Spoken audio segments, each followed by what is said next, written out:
The Weekly Warp Pipe.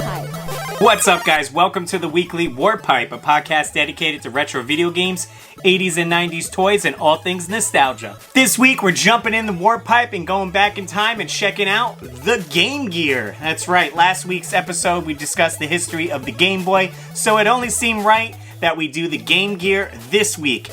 Maybe you guys grew up having a Game Gear instead of a Game Boy, so hopefully we'll jog some nostalgia memories on this topic. Without further ado, let's get into the episode. What's up, everyone? I'm RussLyman. What's up, guys? I'm Jay, NES Addict. And welcome to the Weekly Warp Pipe.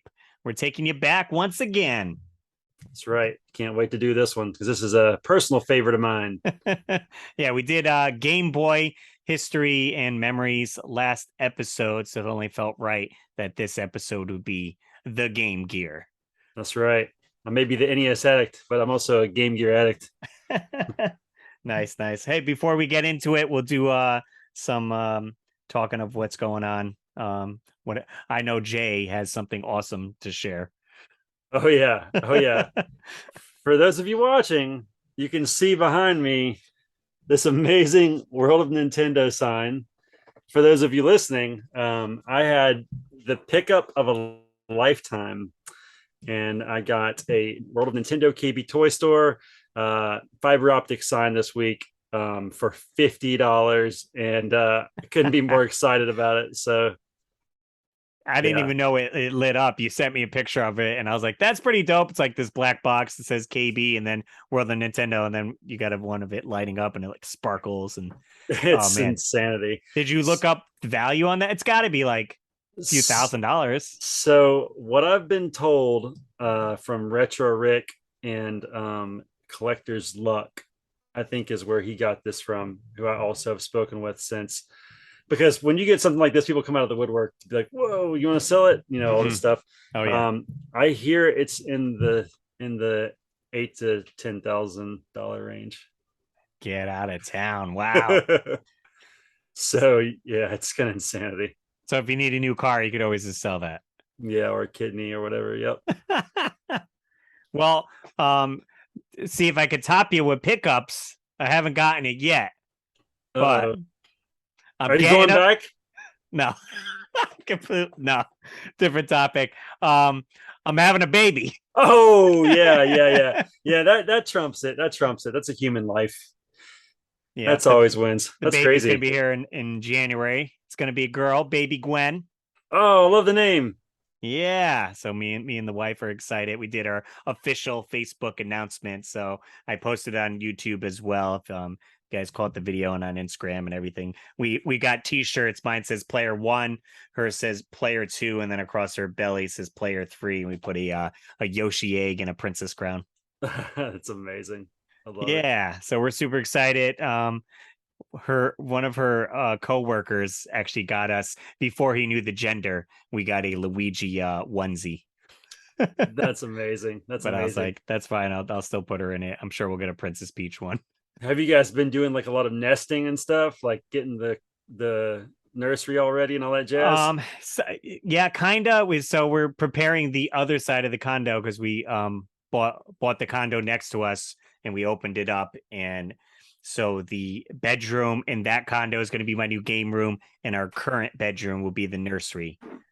So we haven't got a chance to put anything in there until the other side of the condo is done. So we got a few months to get it done, though. So that's going great. And then, hey, I want to do a quick shout out to Retroholic16. He actually ordered a Weekly Warp Pipe mug. He got a bit by bit hat and some stickers, so much appreciated. So are you saying that Retroholic16 beat me to getting the mug? Oh man, blast it. October, we'll shoot for October. There we go. Yeah, all right. Hey, that's what's going on in our lives, and we're going to get into some Game Gear goodness. I'm going to read you guys some brief history on the Game Gear. Says Game Gear is an 8-bit 4th generation handheld game console released by Sega on October 6, 1990 in Japan, April 91 in North America. The Game Gear primarily competed with Nintendo's Game Boy, Atari Lynx, and NEC's Turbo Express. It shares much of its hardware with the Master System and can play Master System games via the use of the adapter. The Game Gear has a full-color backlit screen with a landscape format, making technologically superior handheld to the Game Boy. Yes. Nailed Technologically it superior. You got it, Russ. Yeah, dude. This thing is a beast. I got mine handy dandy right here. Yeah, mine is in this case right here. Nice. I can get it out if need be. Yeah, so the Game Boy did not catch my attention, but I remember going to my friend Chris Sullivan's house. Mm-hmm. Oh, it was probably Christmas, after Christmas of '92, I would imagine. And what did he have? But him and his sister both had Game Gears. Both of them, really? Every time. Well, his grandmother always bought both of them the same thing. So there's no like arguing. Okay, so no arguing. Perfect. Yeah. And every time I went to Chris's house, I was like, so you want to play Game Gear? And he's like, not really. Like it's more like a solitary kind of thing, because it's like a handheld. Right. But I was obsessed with it. And for that whole year, I thought about Game Gear. And in '93, I finally got one. Boom. Only took a little bit. Took 12 months. I remember the story I have of Game Gear. Had a Game Boy growing up, and I can't remember which friends, but some of my friends had the Game Gear, and I thought it was pretty neat. Okay, it's in color, looks pretty sweet. And I remember in school we were doing a persuasive essay, and you had to choose a topic. And I chose the Game Gear on how to persuade my parents to buy me one. It was like the kid from Christmas Story, like his Red Rider, right, the whole thing, something like that. So some of the key things I was putting in, like my other friends have Game Gear, so I can trade games with them or borrow them. It's got a backlit screen, so I could play it at night and road trips and this and that. But it ended up working. I believe I got it for birthday, Christmas. My birthday's December 19th, so it's close to Christmas. Yeah. So a lot of times I would get like one big ticket item if it was like expensive, like as a combined gift. Nice. Yeah, I remember we were leaving for Myrtle Beach to go see my family like the 23rd or 24th of before Christmas of '93. Yeah. And my dad took me to a Service Merchandise. Oh, nice. And it was the other big thing that was going on at that time was Mortal Kombat 2 or Mortal Kombat just in general. Okay. Was like a huge thing. So my dad, a Baptist minister, let me get Game Gear paired with Sonic 2 in one game. And of course I picked Mortal Kombat. And I couldn't believe he let me get it because of the blood code. And I'm sure he'd heard something about it. I don't know. But anyway, he was like, sure, go for it. He's like, stay off drugs. You can beat people up and see blood. It's fine. That's right. You can rip their spines out of their head like Sub-Zero does. Some other facts to improve upon the design of their competition. Sega modeled the Game Gear with a similar shape to a Genesis controller. I never knew that. I mean, a thick boy, I guess. With the idea of being that the curved surfaces and longer length would make the Game Gear more comfortable to hold than the Game Boy. I don't ever really remember getting super fatigued holding it. I did like the wider stance of it. The wider stance of the Game Gear, over the Game Boy. And right. For me, it was just all about the color, man. That made the hugest difference. Yeah. Seeing the color graphics, especially if you're playing Mortal Kombat, so you can see red blood instead of like green goo or so or whatever. Exactly. Yeah. What games did you get with yours? Or did it have a pack-in game? Did you get columns or? I don't know. I probably had columns. I never played columns much though. It didn't quite hit like Tetris. Yeah. I was just like, I mean, Sonic. You're like, okay, Sega, I'm getting Sonic. Right. Like, that's what I want to play on there. I remember what's that game? Shakan? Oh, Chain-Can the Forever Man? Chain-Can, yeah. I just remember or whatever it is. The hat with the like gray face and you get swords and stuff like that. I wanted to like the game. I just couldn't get anywhere in it. I thought it was a cool concept. I'm gonna say that seems to be the problem because the Game Gear screen is a like a scrunched aspect ratio. So like even in Sonic, like you can't see as far as ahead as you can in like Sega. Like on the Genesis, yeah. Right. Yeah. I remember wanting that Chain Can Forever Man. I don't think I'm saying that right. If I'm not, let me know. But I remember wanting that based off the images that you could see on like the marketing. I was like, oh, it looks so rad. And Streets of Rage looked cool on there too. Oh yeah, yeah, definitely. But one of the games that I was really, really wanting when I got my Game Gear was like Echo the Dolphin. Just looks so majestic. Okay. So somebody bought me Echo the Dolphin like that same Christmas, and I played that game for 3 days straight until I beat it.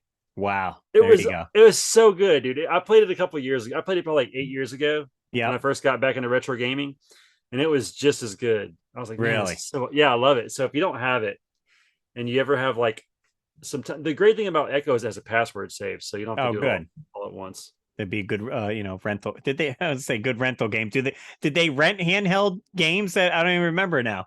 Probably, but I don't know. Maybe at like mom and pop shops. Maybe. Yeah, they had to at some point. I'm gonna read some comments I posted on Facebook and Twitter. We were talking about the Game Gear. What memories did you have? Carl, my buddy, I know he's into Game Gear. He says, well, I have many things to say about the Game Gear. It's just an underrated console compared to the Game Boy. Yes, it destroys batteries, but it was ahead of the time and had a full color screen backlit. So wonderful to play in the dark. Unfortunately, the third-party support just wasn't there like Nintendo had, but all the Sonic the Hedgehog games, all the wonderful ports still have a great place in my heart. And considering I'm doing a mod on my Game Gear and redoing the whole thing, I can really appreciate it, the console as it is. Yeah, that's awesome. Sure. Joe Sheevy says, I love the Game Gear so much. Lots of awesome memories playing Road Rash, Sonic, Lion King, and portable sports games. Nice. I burned through batteries, but thankfully got the portable charger pack. I think Road Rash was the game that I put the most hours in. I wish that series was still around. Yeah, like I know that was like a big thing Nintendo used to like fight back, as like the battery life was being like around 3.5 to 4 hours. But I combated that pretty easily because I always carried an AC adapter, which, if I'm not mistaken, it came with my Game Gear. So you could just plug it right into a wall if you were at a house. Right. And, yeah. And if I was ever in a car, they made car adapters so I could plug it right into the cigarette lighter. So the whole battery thing was like a moot point to me. It was very rare when I was like somewhere where there wasn't like some kind of an outlet around me where I could get to. Gotcha. Yeah. It's just something for them to poke at. Be like, oh, well, it takes 6 batteries and you can get 2 hours of battery life. I was never like at a park and like, I think I'm gonna play Game Gear. No, I was like running around and playing at the park. It wasn't. I don't know. Makes sense. Joe Dunbar, Nintendo. He says never owned one, but would play with the friends. I mostly remember the scrolling being too blurry, especially with the Sonic games. Sonic, which is a shame because the games were gorgeous. Also, I love Jay. He's cute. Yeah, and I love Joe. Me and Joe, we have a secret relationship. There we go. Secret's out now. Yeah, I said it. The game, it's color. You're looking at it. But sometimes, that contrast, you're kind of fighting between having it a little bit darker so the colors are richer, but then you can't see it. So you almost got to boost it. Yeah. But then it's washed out. Yep. Right? It's hard finding that happy medium. Yeah, definitely. I'll read 2 more and then we'll get some in. Kevin says, I actually just started getting into this year. I have 3 games, Power Rangers, Sonic 2, and Sonic Chaos. Which one do I have? I don't have. I have Sonic 2 and Sonic Triple Trouble right there. So I can tell you a code for Sonic 2 in case you don't know it. It's a stage select code. Oh, okay. What's the code, Jay? So when the game starts up, you hold down and left and 1 and 2, but make sure your finger can hit the start button. When Tails and Sonic come on, you're going to see Tails blink 3 times. It's like blink, blink, blink. When he blinks that third time, hit start right when his eyes closed, and it'll take you to a stage select screen. Can I do it live on here? Do it, Russ. Is that firing up? You don't gotta blow the cartridge. It didn't start. It didn't start. Hey, it worked. All right, you can hold down and left and one and two. Right now. Okay. And make sure your finger can hit the start button. Okay, and Tails is blinking. He's gonna go blink, blink, blink. Listen to the rad music. When I started it up, I was surprised how loud the speaker is. It's just got that mono sound, just jamming out the left ear. I can't even see Sonic. He's still chasing Robotnik. I gotta wait till after that. I think so. Yeah, he's flying away. Okay. And it should show Sonic and Tails in the little circle thing. He's gonna they're waiting blink, to come. Blink, blink. And on the second there we one, go. Okay. 1, 2. No, I didn't do it right. Dang it. Failed. Epic failure. Epic failure. There's Sonic, though. We'll try it again. You guys can try it at home. That's right. Some other comments we said, let's see. Bobby says, got one for Christmas in 1995. Absolutely loved it. I alternated mainly between 2 games, Spider-Man and Shakan, the Forever Man. There we go. I also had the TV tuner and watched TV on the bus to school field trips with it. Met the creator of Shakan last year and shared my fond memories with him and got my copy signed. Game Gear was a big deal for me growing up. Dude, that's awesome, Bobby. Here's another fantastic game. Oh, Shinobi. Shinobi is so dope. All right, let's see if we can do this. You're trying that one there? I'm going to try mine. I'll let you fire it up. We'll read some other comments here. Keenan says, way better than the stupid Game Boy. But unfortunately, I skipped that and went with the Sega Nomad. All right, Jay's firing up his Game Gear. I can't get a good visual on it. Yeah, I can see him running there. Your screen's definitely less scratched than mine.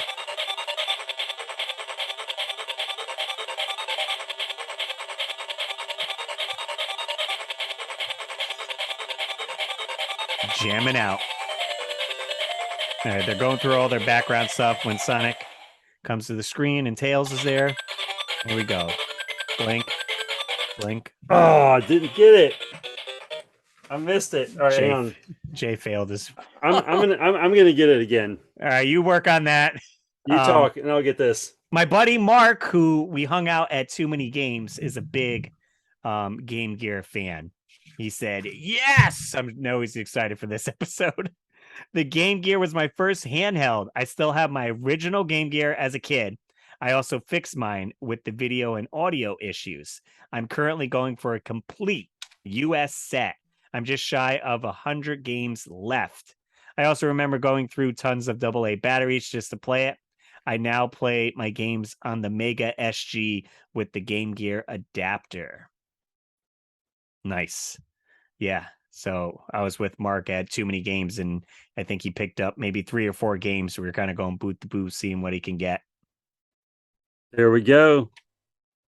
Jay's got it. If you're watching on YouTube, you can see the zone select right there. Perfect. So what I learned just now is you can hit start to get through that animation screen and get straight to the one screen, and then that way you don't have to wait for it. I gotcha. But anyway, I just had to prove I could do it. Let's see. All right, so jump back to some facts here. It said it was developed under the name Project Mercury. The Game Gear was released in North America in 91, originally retailing for $149.99. The Game Gear was developed to compete with the Game Boy, which Nintendo had released in 89. $150. Grandma dropped $300 for because the kids. They got those early on. I can't remember what I paid. I feel like we paid like 99 or like 119 or something. It was like between like 100 and 120. Gotcha. Yeah, a little reduced price on it. Couple games that I have. I also have NBA Jam. Nice. Classic one for sure. And I was trying to play this, not as fun as I would hoped, but Krusty's Funhouse. Yeah, that game sucks on the NES too. So I was like, oh, Simpsons, great. Nope, not great. So skip that one. Yeah, I really do recommend Shinobi if you don't already have it. It's a great one. I've never beaten it. The last level is like kind of confusing. I feel like I've went through it every way possible. I don't know. I'm gonna have to watch a playthrough and see the correct order. Gotcha. It's like a boss run. Okay. We'll go through some accessories. We kind of basically talked about all these accessories through everyone's comments and stuff, but some of the accessories they had was the Master Gear Converter, which allows you to play Sega Master System games on your Game Gear. So, insert where the games go, and then you would take your Master System game, put it right into there, and now you're playing. I need to find one of those. Masters. There was a bunch that was developed. It says the history of the device is not fully understood. It was developed by the Hong Kong company Calplus, originally released late 91. However, there are many different varieties of this device, some officially branded by Sega, so the distribution chain remains a mystery. Weird. Yeah, but I looked on eBay. Yeah, it's like 10, 15 of them. So they all do the same thing. I didn't see how much they were. It was just showing pictures and on a site. Okay, gotcha. I imagine they can't be that much expensive. I'm gonna look on eBay and see. Something else was the TV tuner. That's right. Watch some TV on your Game Gear. TV tuner, also known as TV auto tuner in Japan, is a Sega Game Gear accessory which allows the user to watch analog television on the system's built-in screen. Sega was keen to advertise the TV tuner shortly after the system's launch for two distinct reasons. Firstly, because handheld televisions were still a relatively new invention, and a dedicated system was still quite pricey in the early 90s. And secondly, because in order to cope with the color television signal, you would require a color screen, something Nintendo's Game Boy lacked, and which Sega were happy to point out at every given opportunity.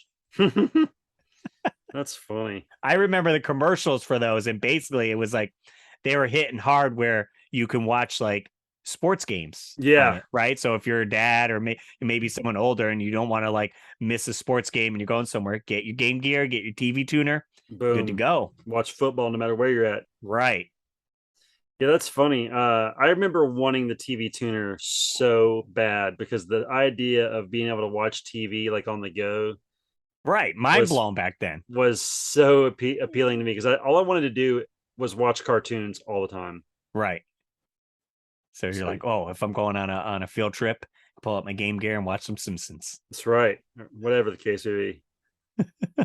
A few other accessories they had was the battery pack. The official Game Gear battery pack is a rechargeable battery pack for the Game Gear and was first released by Sega. It provides an alternative to spending a fortune on AA batteries by having something that can be charged and reused.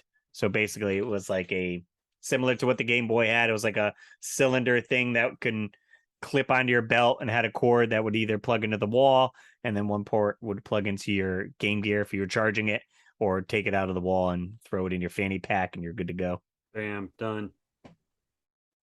They had a couple Game Gear magnifiers.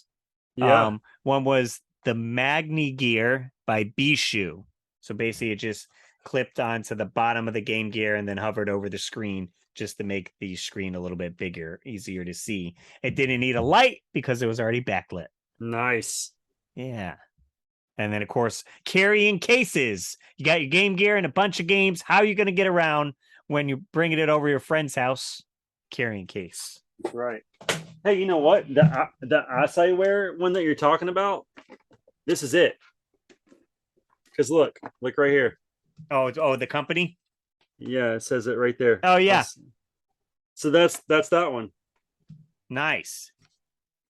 Yeah, that one's like a hard shell case. So they missed the beat on making a giant Game Gear shaped case. Dude, you're like right. This is like the perfect shape. So oh man. theirs was just like a black like glossy case, and it says Game Gear. There was two variations. There's that one, and let's see, there was another one. Look, this Russ, is called the Carry-All. It says Carry-All right there. Yeah, there it is. Yeah, there was another one that almost has like a Master System sticker. It's like that grid pattern, the white with the blue stripes, and it says Sega Game Gear Carry-All. This case was at my local game store for like 2 or 3 years in the back. Okay. Like up on this shelf. And every time I saw it, I was like, I'm going to get that. I'm going to get that. And finally, one day, I was like, I'm getting that today. And they're like, sweet, you've been saying it for years. They're like, finally. Oh, let me show you guys a picture real quick for those of you watching. That's me in 1993 with the LA Kings jersey on playing. I was either playing Mortal Kombat, Sonic, or Sonic 2 or Echo the Dolphin. Nice. Just lounging out. Just lounging out. Yep, chilling. Let's see. I got some comments on Twitter. Leon says the Sega Game Gear came out only 2 years after the first Game Boy. Yes, 30 years later, the screen looks horrible. But at that time, Game Gear versus DMG in terms of screen size and quality, no contest. Who else we got? I know Aldo left a comment. Here he is. I was blown away as a kid seeing Mortal Kombat run on a handheld and in color, no less. Of With course, the blood code. It was a neutered port, but 8-year-old me didn't care one bit. That's for sure. Yeah, I definitely had Mortal Kombat on there. 212 down up. Start. That's your blood code. Who else we got? The Deviant, Rich. Never had one. A friend did, and I thought a couple of the games they had were cool. That thing also drank batteries like water. It's thirsty. It was thirsty. You got to get the rechargeable ones. That's right. And you can just plug in and you're good to go. Get the wall plug. Ray Dog modding it with the McWill screen and playing the Master System version of Sonic 2 in full res. Yeah, so there's a big thing. You can replace this screen with a much nicer screen, a well backlit screen, high resolution, and you can also get like ion lithium batteries in here. So then you're just like, it's like a 3DS or whatever. You just plug it in the wall and charge it. But is it worth it? I don't know, because those mods are very pricey. You almost can sink like $200-$300 into a Game Gear to like fully mod it out to the best it could possibly be. And I don't know if people want to spend that much money. You're going to spend more money on that on diapers soon, buddy. That is true. That is true. Start using some reusable ones. But they also have a lot of awesome color variations. It's true. I've seen. They had a really cool red one. There was a blue one. I forget what like special editions they were. I don't know if you remember. I don't remember. I know the blue one was pretty cool. There's a red one here on, I think this is supposed to be a custom case. It says Magic Knight Ray Earth.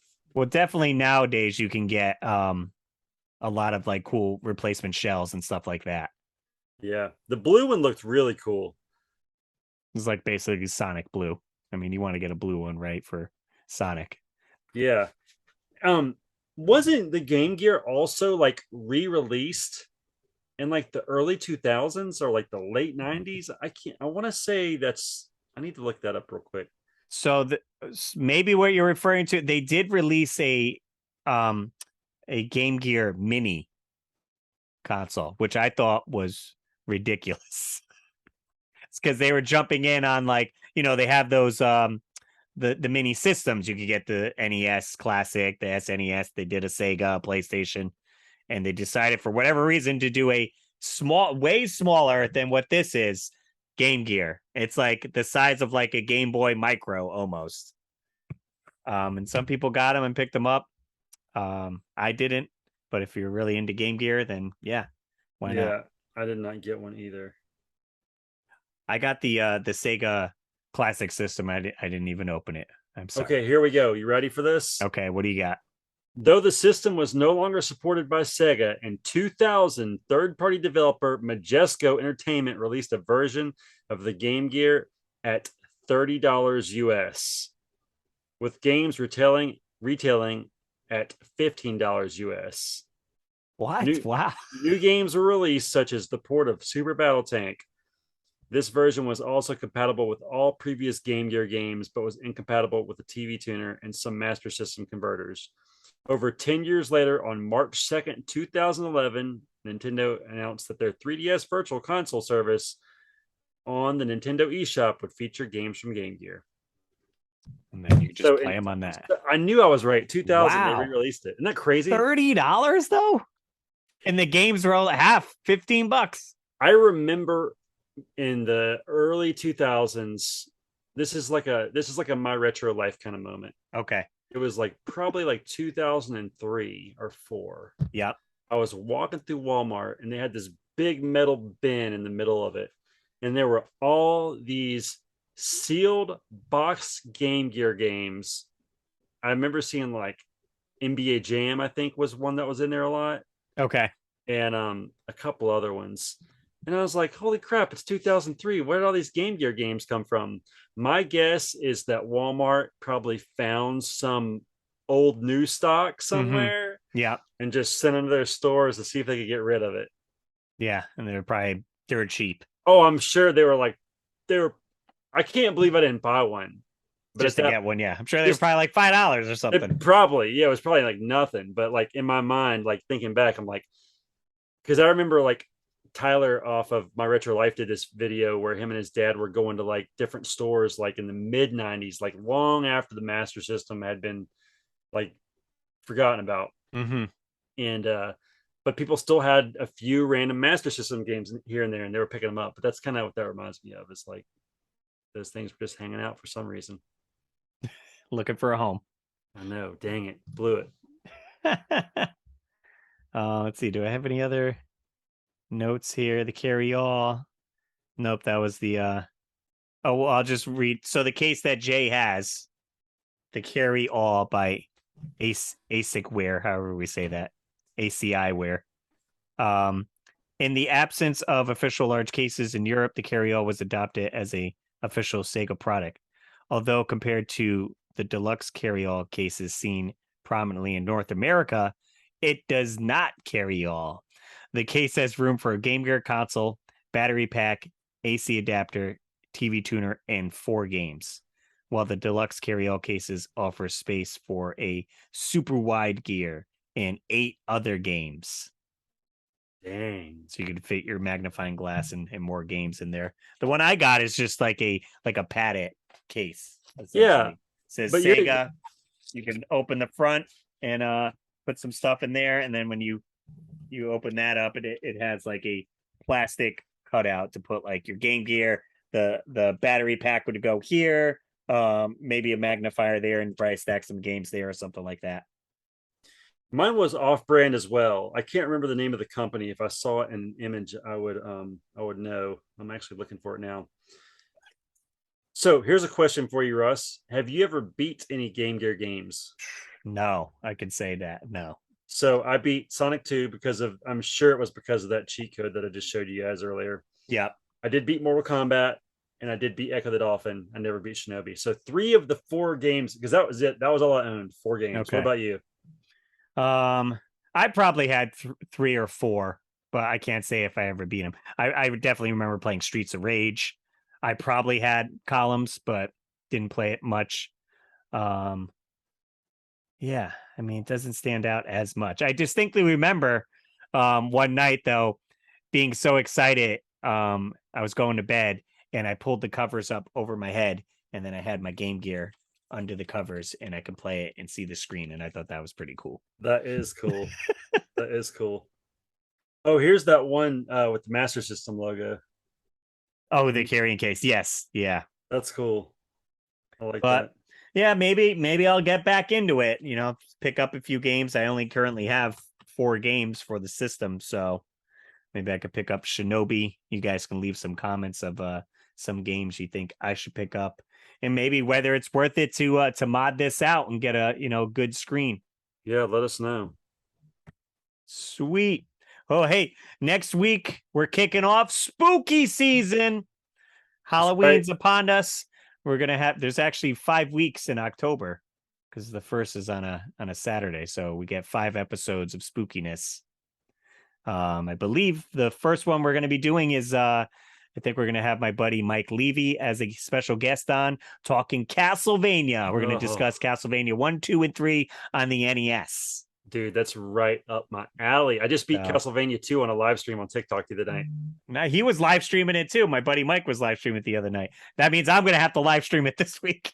And I beat it in color, which I've never done. I've never beat it fast enough to get a color ending. I always get the black and white ending. Oh, I'm like, what do you mean in color TV?